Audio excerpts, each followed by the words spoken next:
So, hello everyone. Kamusta po kayo? This is me, Ate Jazz. And medyo matagal-tagal tayong hindi nagpangita kasi naging na-busy ako lately. So, I just want to share lang kasi si Mahal is umuwi siya and ngayon nagbakasyon siya dito.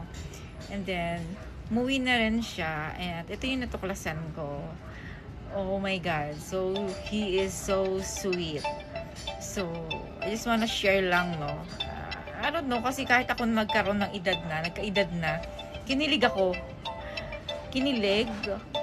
Very emotional. And so touching.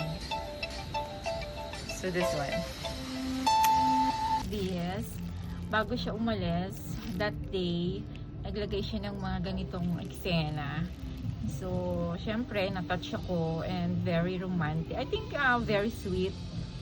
Pagbukas ko din nito kasi ito yung binili niya para sa mga bata. Chalk. And then, ayan, meron siyang note na ganyan. May pag-ganon. Syempre, naluha-luha ang lola niyo, diba? Meron pa dito, nakalagay dito sa timbangan. So, I miss you. Yan. Diba? Nakakakilig at syempre, nakaka-touch. Dito.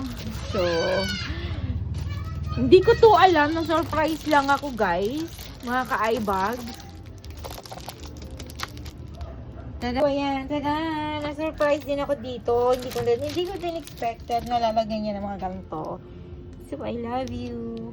So, ito yung binili kong LED lights para dito sa store namin. Ayan. So, hindi pa siya nakakabit. Pero malapit na siya makikabit. Pero, ayan. Lang ko lang na-notice. Siguro mga 4 days na bago ko nalaman na may pagganito siya. Diba super kilig? Kahit na, ramdam mo talaga na mahal ka niya. Na mahal ka na isang foreigners.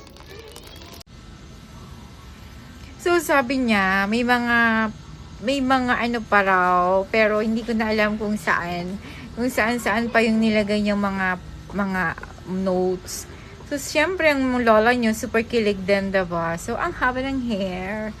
So, anyway, kahit na may majonda na tayo, diba? Pinakilig pa rin tayo ng ating jowang afam. So, anyway, yan lang po. And I'm so happy. Nakatagpo ako yun lang magmamahal sa akin. And sana makatagpo din po kayo ng tao magmamahal sa inyo. This is your Ate Jazz and mga kaibags. God bless. Thank you for watching, guys. I love you. Mwah. Yung kamay ko, yung kuko ko, hindi pa napapaltan, no? Pangit.